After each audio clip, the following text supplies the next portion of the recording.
ஓம் சாந்தி. 1/4/2026 புதன்கிழமை. வாணி தரும் வசந்தம்.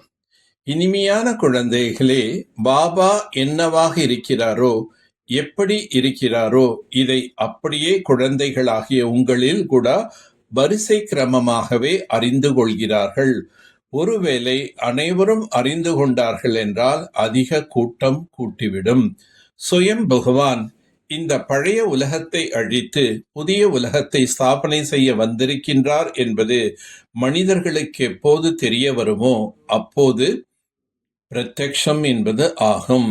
நாம் அனைவரையும் சத்கதி அடையச் செய்யும் பாபா நமக்கு பக்தியின் பலனை கொடுக்க வந்துள்ளார் என்ற நிச்சயம் இருந்தால் வெளிப்படுதல் நடந்துவிடும். நாலாபுறங்களும் சப்தங்கள் பரவிவிடும். பாபா ஞான கடலாக இருக்கின்றார். அவரைத்தான் நினைவு செய்ய வேண்டும். நிரந்தரமாக நினைவு நிலைத்திருக்கும் அளவிற்கு நினைவினுடைய பயிற்சி செய்ய வேண்டும்.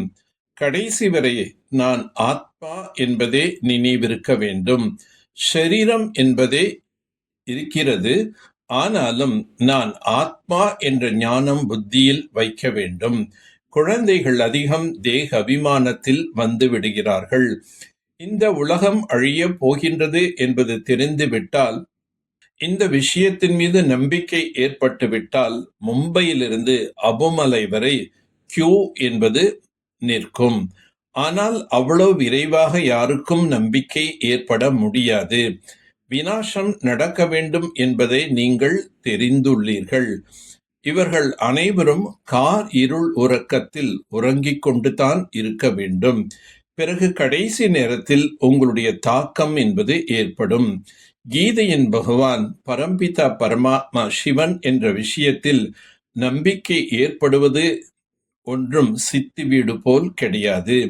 இது பிரசித்தி பெற்றுவிட்டால் முழு பாரதத்திலும் குரல் என்பது பரவும்.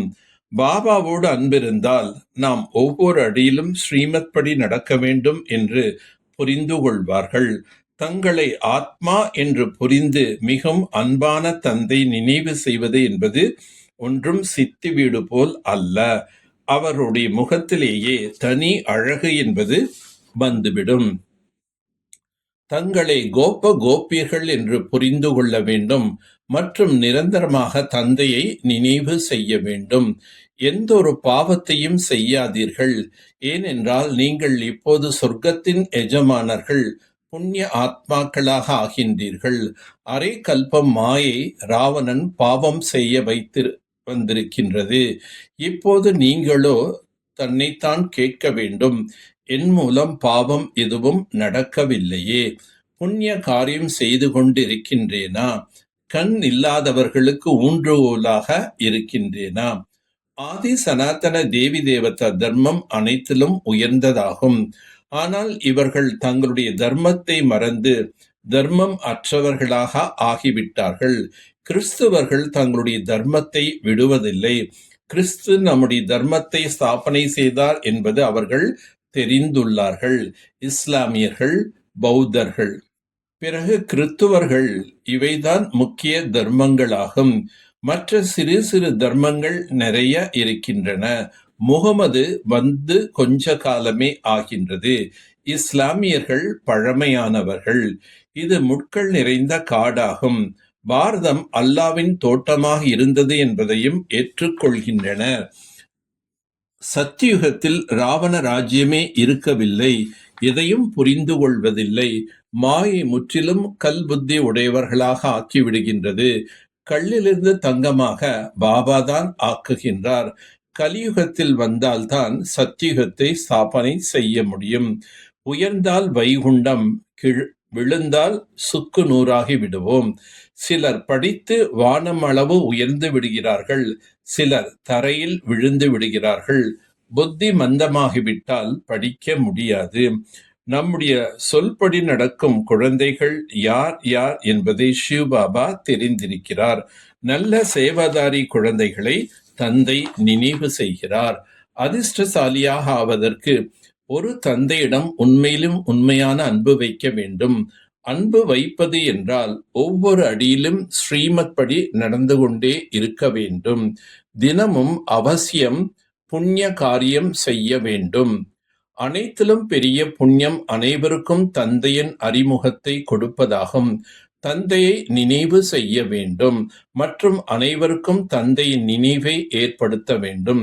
தனது திருஷ்டி மற்றும் உள் உணர்வு மாற்றத்தின் மூலம் சிருஷ்டியை மாற்றக்கூடிய சாட்சாத்கார மூர்த்தி ஆகுக. தனது உள் உணர்வின் மாற்றத்தின் மூலம் அநேக ஆத்மாக்கள் தங்கள் உண்மையான வடிவத்தை, உண்மையான வீட்டை மற்றும் உண்மையான ராஜதானியை பார்ப்பார்கள். அத்தகைய யதார்த்த சாட்சாத்காரம் செய்விப்பதற்காக உள் உணர்வில் ஒரு சிறிதும் தேக அபிமானத்தின் சஞ்சலம் இருக்கக்கூடாது. உள் உணர்வை சீர்திருத்துவதன் மூலம் திருஷ்டியை தெய்வீகமாக ஆக்குங்கள். அப்போது இந்த சிருஷ்டி மாறிவிடும். பார்ப்பவர்கள் அனுபவம் செய்வார்கள். இவை கண்கள் அல்ல, ஆனால் மாய மந்திரத்தின் பெட்டகங்கள். இந்த கண்கள் சாட்சாத்காரத்தின் சாதனமாக ஆகிவிடும். சேவையின் ஊக்கம் உற்சாகத்துடன் கூடவே எல்லையற்ற வைராகிய உணர்வுதான் வெற்றிக்கு ஆதாரமாகும். இனிமையின் குணத்தை தாரணை செய்பவர் இங்கேயும் மகான் ஆகிறார் மற்றும் சத்தியுகத்திலும் உயர்ந்த பதவி பெறுகிறார். இனிமையானவரை அனைவரும் மகான் வடிவத்தில் பார்ப்பார்கள். ஆக இந்த இனிமையின் விசேஷ குணம் ஒவ்வொரு குழந்தையிடமும் இருக்க வேண்டும். இனிமையின் மது யாரிடம் உள்ளதோ அவருக்கு ஒவ்வொரு காரியத்திலும் வெற்றி மேல் வெற்றிதான். அவரது வாழ்க்கையிலிருந்து தோல்வி என்பதே விலகி போய்விடும். நல்லது. ஓம் சாந்தி. ஓம் சாந்தி. ஓம் சாந்தி.